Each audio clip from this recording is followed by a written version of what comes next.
আমি রাজনীতি করব, আমি চাঁদাবাজিও করব, কিন্তু আমাকে চাঁদাবাজ বলবেন না।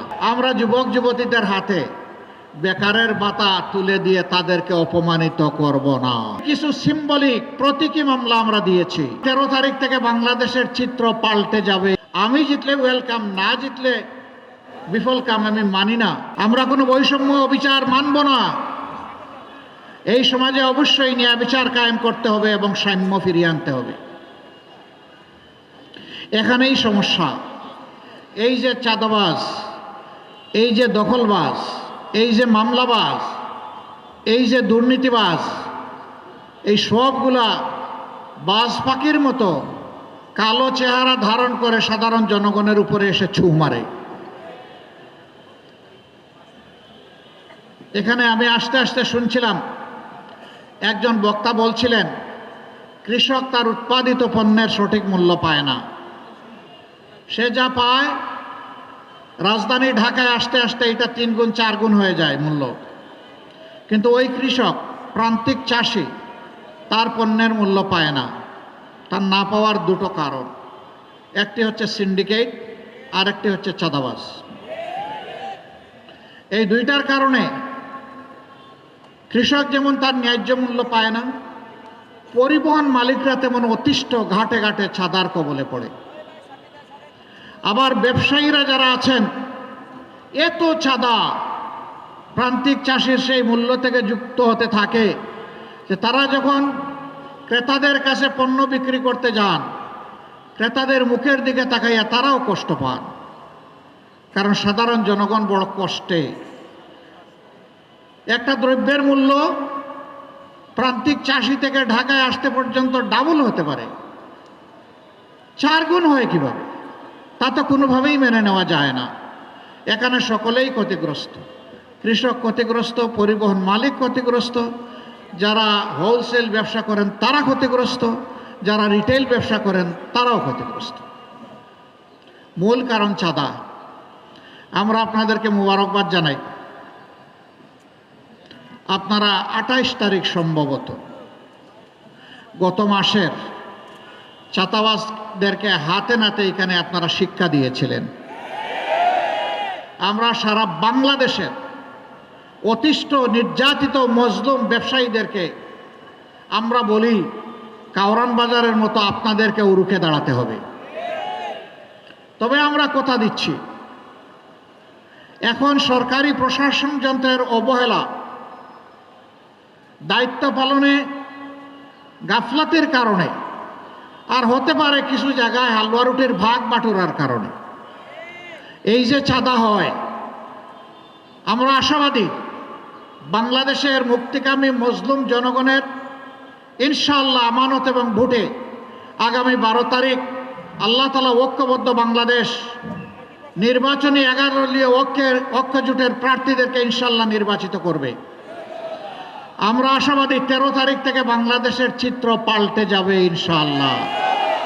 সে নির্বাচন সেই ফলাফল বার্তা দেবে যে এরা কোনো চাঁদাবাজি করে না এবং কোনো চাঁদাবাজি বরদাস্ত করবে না। সাথে সাথে 90 ভাগ চাঁদাবাজের হাত অবশ হয়ে যাবে। বাকি 10 ভাগ যারা থাকবে ওদেরকে বুঝাবো, বুঝ না মানলে যা করা দরকার তাই করা হবে ইনশাআল্লাহ। কারো মুখের দিকে তাকাবো না। চাঁদাবাজ কার বাবা, কার ভাই, কার সন্তান, চেহারা দেখে চাঁদাবাজের সাথে সেদিন আচরণ করা হবে না। সেই ক্ষেত্রে আমরা হব নির্দয়, নিষ্ঠুর, কঠোর। দেশের জনগণকে বাঁচানোর স্বার্থে, চাঁদার কবল থেকে মুক্ত করার স্বার্থে মুসিবতে পড়েছি। আমি রাজনীতি করব, আমি চাঁদাবাজিও করব, কিন্তু আমাকে চাঁদাবাজ বলবেন না। এটা কোন কথা? তাইলে আপনি চাঁদাবাজি ছেড়ে দেন, আপনাকে কেউ চাঁদাবাজ বলবে না। আপনি যখন চাঁদাবাজি করবেন তখন এই কথা আপনাকে শুনতে হবে যে আপনি একজন চাঁদাবাজ। চাঁদাবাজির সাথে রাজনীতির সম্পর্ক কি? এটি তো দুর্বৃত্তপনা। রাজনীতি হচ্ছে নীতির রাজা, যা মানুষকে সম্মান দিবে, নিরাপত্তা দেবে,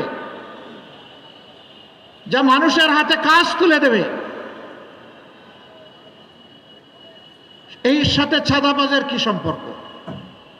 কিন্তু আমরা জর্জরিত এর জ্বালায়। প্রিয় জনগণ, প্রিয় ব্যবসায়ী বন্ধুগণ, কথা দিচ্ছি শুধু আইন শৃঙ্খলা বাহিনীর সদস্যদেরকে পাঠাবো না, এই চাঁদাবাজি বন্ধ করার জন্য আমরাও মাঠে নামবো ইনশাল্লাহ। সাথে আইন শৃঙ্খলা বাহিনী থাকবে। আমরা বিশ্বাস করি চাঁদাবাজি এবং দুর্নীতি বন্ধ করলে বাংলাদেশ জাম্প দিয়ে লাফ দিয়ে সামনের দিকে এগিয়ে যাবে। এরপরে আমাদের যুব সমাজ, বিশ্বের কোথাও এত আনুপাতিক হারে বিপুল সংখ্যক যুব সমাজ নাই। প্রত্যেকটি যুবক আমাদের দেশ গড়ার কারিগর, প্রত্যেকটি যুবতী আমাদের দেশ গড়ার কারিগর। আমরা যুবক যুবতীদের হাতে বেকারের ভাতা তুলে দিয়ে তাদেরকে অপমানিত করব না।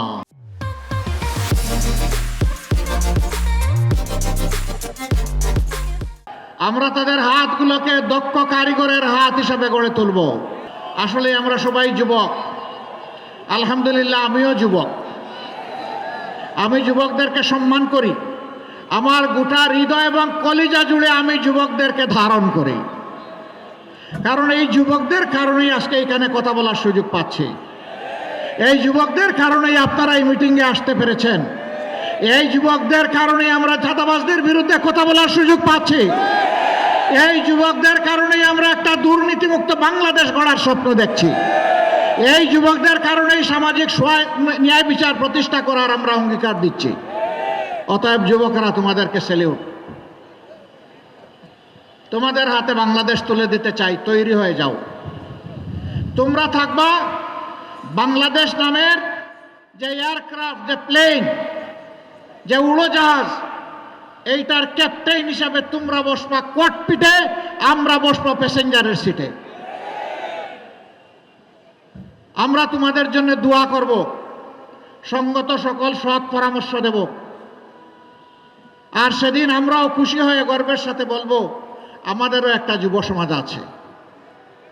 আমাদের যুব সমাজকে কেউ মাদক, চোরাচালান, অস্ত্রবাজ, চাঁদাবাজ, দখলদার আমাদের যুব সমাজকে বানাবে, আমরা তা সহ্য করব না। এ সমস্ত কাজে যারা লিপ্ত আছে তারাও আমাদের সন্তান। ওদেরকে আমরা বুকে টেনে নেব, ওদেরকে শিক্ষা দিব, প্রশিক্ষিত করব, ওদের হাতেও সম্মানের কাজ তুলে দিব ইনশাআল্লাহ। সেদিন আর তাদেরকে লজ্জার সাথে এই সমাজে বসবাস করতে হবে না। তারাও সেদিন গর্বের সাথে বসবাস করবে এবং বাংলাদেশকে গড়ে দেওয়ার ক্ষেত্রে তারা অবদান রাখবে ইনশাআল্লাহ।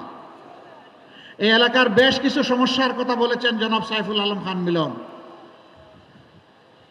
দোয়া করেন আল্লাহ যদি আপনাদের ভালোবাসায় সিক্ত হয়ে আপনাদের মূল্যবান ভোটের আমানত নিয়ে আগামীতে সরকার গঠন করার সুযোগ দেন, আমরা আমাদের অঙ্গীকার রাখবো ইনশাআল্লাহ। সবচাইতে নির্যাতিত দল 24 সালের 5ই আগস্ট রাতের বেলা বিধ্বস্ত কেন্দ্রীয় কার্যালয়ে ঢুকে বলেছিল আমরা কারো উপর থেকে প্রতিশোধ নেব না। আমরা আমাদের কথা রেখেছি, কারো উপর আমরা প্রতিশোধ নেইনি। বলেছিলাম যারা মামলা করবেন ন্যায় বিচার পাওয়ার জন্য আমরা তাদের পাশে তাকিয়ে শক্তি যোগান দেব, তাই আমরা করে যাচ্ছি। কিন্তু আমরা সাবধান করে দিয়েছিলাম মামলা করতে গিয়ে ধারণাবশত অতীতের কোনো গ্রাস মেটাতে গিয়ে একজন মানুষকে অন্যায়ভাবে মামলার আসামি করা যাবে না। আমাদের সহকর্মীরা আমাদের কথা রক্ষা করেছে। কেউ বলতে পারবে না ভুলভাল কাউকে আসামি বানানো হয়েছে। হাজার হাজার মামলা আমরা দেইনি, জেনুইন কিছু সিম্বলিক প্রতীকী মামলা আমরা দিয়েছি। আমরা বিশ্বাস করি আসল বিচারটা হবে আল্লাহ তাআলার দরবারে, আদালতে, আখিরাতে। দুনিয়ায় বিচারের একটা অংশ হলে দুর্বৃত্তরা অপকর্ম করার সাহস পাবে না। এজন্যই আমরা মামলাগুলা করার অনুমতি দিয়েছি। আমরা কথা দিয়েছিলাম আমাদেরকে আর্থিকভাবে নিঃস্ব করা হয়েছে, দোকানপাট আমাদের লুটতরাজ করা হয়েছে, চাকরি থেকে তাড়িয়ে দেওয়া হয়েছে, কিন্তু আমরা হারাম চাঁদাবাজির দিকে আমরা হাত বাড়াবো না।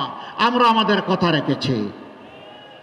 আমাদের সহকর্মীরা চাঁদাবাজি করে না, কারণ আমাদের সহকর্মীরা এই দেশকে ভালোবাসে, মানুষকে ভালোবাসে।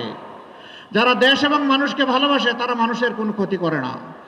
আমাদের সহকর্মীরা আল্লাহ তাআলাকে ভয় করে। দুনিয়ার পুলিশ আর্মি আমাদেরকে না দেখতে পারে, আল্লাহর নিয়োজিত ফিরিস্তারা আমাদেরকে প্রতিনিয়ত রেকর্ড করছেন। আদালতে আখিরাতে ভালোর জন্য পুরস্কার পাবো, অন্যায়ের জন্য আমাকে তিরস্কৃত এবং শাস্তি পাওয়ার জন্য প্রস্তুত থাকতে হবে। এ ভয় আমরা করি। সম্মানিত ভাইয়েরা, আমাদের প্রমাণ আমরা কিভাবে স্বচ্ছ সৎ থাকব। আমাদের দুইজন শহীদ নেতা, আমাদের সাবেক আমির শহীদ মৌলানা মতিউর রহমান নিজামী এবং শহীদ সেক্রেটারি জেনারেল জনাব আলী আহসান মোহাম্মদ মুজাহিদ, তারা তিনটি মন্ত্রণালয়ে দুই পর্যায়ক্রমে এই দুই দায়িত্ব পালন করেছিলেন। এবং বাংলাদেশের মানুষের মনে আস্থা তৈরি হোক, ভালো মানুষের হাতে দেশ গেলে সৎ থাকা সম্ভব, দুর্নীতিও দূর করা সম্ভব। সম্মানিত এলাকাবাসী, দোয়া করেন আমরা যেন কথা রাখতে পারি। এখন কথা আসে, জনগণের ভোটে ধরে নেন আপনারা নির্বাচিত হলেন, তাহলে তো আপনারা ওয়াদা পালন করবেন। যদি আপনারা সুষ্ঠু ভোট হওয়ার পরেও নির্বাচিত না হন, আপনাদের নীতি কি হবে? সুষ্ঠু ভোটে যেই নির্বাচিত হবে আমরা তাকে ওয়েলকাম করব। আমরা যদি নির্বাচিত হই তাইলে অন্যদেরকে ওয়েলকাম করতে হবে। এটাই ডেমোক্রেসির এসেন্স, সৌন্দর্য। আমি জিতলে ওয়েলকাম, না জিতলে বিফল কাম আমি মানি না। এটা বন্ধ হতে হবে। তবে হ্যাঁ, নির্বাচনটা সুষ্ঠু হতে হবে। আলামত ভালো নয়, চতুর্দিকে বিভিন্ন মন্দ আলামত ফুটে উঠছে। মা বোনদের গায়ে হাত দেওয়া হচ্ছে, হামলা করে মানুষ খুন করা হচ্ছে, অফিস পুড়িয়ে দেওয়া হচ্ছে, জায়গায় জায়গায় বাধা দেওয়া হচ্ছে, গায়ে পাড়া দিয়ে ঝগড়া বাঁধানোর চেষ্টা করা হচ্ছে। আমরা নির্বাচন কমিশন এবং সরকারকে বলতে চাই, আপনারা বলেছেন সুষ্ঠু এবং ইতিহাসের সবচেয়ে শ্রেষ্ঠ নির্বাচন আপনারা উপহার দেবেন। এখন পর্যন্ত জনগণ আশঙ্কায় আছে, আশ্বস্ত হয়নি। আপনারা উপযুক্ত পদক্ষেপ নিয়ে জনগণকে আস্থায় আনেন। যদি আস্থায় না আনেন তাহলে ব্যর্থতার দায় আপনাদেরকে বহন করতে হবে। যারা আজকে আমাদের সহকর্মীদের গায়ে হাত দিচ্ছেন তাদের প্রতি অনুরোধ, ভাই এখন তো ভরা মাঘ মাস, শীত একটু কম হলেও এখনো যদি মাথা গরম হয়ে যায়, চৈত্র মাসে কি করবেন? একটু মাথাটা ঠান্ডা রাখুন, একটু অন্যকে সম্মান করুন। গাল ভরে যে গণতন্ত্রের কথা বলেন সেই গণতন্ত্রের পথ ধরে হাঁটুন। আপনার কর্মসূচি আপনি নিয়ে যান, জনগণকে বুঝান। এদেশের শতভাগ মানুষকে যদি আপনি আপনার সাথে বুঝিয়ে সুঝিয়ে নিয়ে যেতে পারেন, আপনাকে অভিনন্দন জানাবো। কিন্তু গায়ের জোরে পুরানা কায়দায় যে কোনোভাবে নির্বাচনকে নিজের অনুকূলে নেওয়ার চেষ্টা করবেন, আমাদের যুব সমাজ ঘুমিয়ে পড়েনি। 5 তারিখ যে যুব সমাজ জেগে উঠেছিল তারা অতন্দ্রে প্রহরীর মতো আছে। সেই যুব সমাজ জগদ্দল পাথরকে সরাতে পেরেছে। এই যুব সমাজ নতুন পোশাক পরে ফেসিবাদের চরিত্র নিয়ে কেউ আসলে তাদেরকেও ছাড় দেবে না ইনশাআল্লাহ। আমরা তৈরি। ওই যে হাদি বলেছিল, জীবন দিব জুলাই দিব না। আমরা পরিষ্কার ঘোষণা করতে চাই, প্রয়োজনে দেশের জন্য জীবন দিব, কিন্তু জনগণের অধিকার কাউকে কেড়ে নিতে দেব না ইনশাআল্লাহ। আপনারা প্রিয় দেশবাসী শুধু আমাদের সাথে থাকবেন, আমরা সমান তালে লড়ে যাব যতদিন পর্যন্ত এই দেশবাসীর বিজয় না হবে। স্পষ্ট কথা, আমরা জামাতে ইসলামের বিজয় চাই না, আমরা 18 কোটি মানুষের বিজয় চাই। 18 কোটি মানুষের বিজয়ের জন্য আমাদের লড়াই। এ লড়াই কেউ থামাতে পারবে না। আমরা কোনো শক্তি, কোনো দেশ, কোনো ব্যক্তিকে পরোয়া করি না। আমরা পরোয়া করি আল্লাহ রাব্বুল আলামিনকে। আল্লাহ তাআলা ছাড়া কারো কাছে আমরা মাথা নত করি নাই, মাথা নত করব না। আমরা এদেশের বীরদেরকে বুকে ধারণ করে লড়াই চালিয়ে যাব ইনশাআল্লাহ। এ লড়াইয়ে ইনশাআল্লাহ জনতার বিজয় হবে, সত্যের বিজয় হবে, দুর্বৃত্তদের বিরুদ্ধে ইনশাআল্লাহ আমাদের বিজয় হবে। আমরা সেই বিজয়ের জন্য সবাইকে নিজ নিজ জায়গা থেকে অবদান রাখতে বলি। 2টি ভোট, একটা হচ্ছে হা ভোট।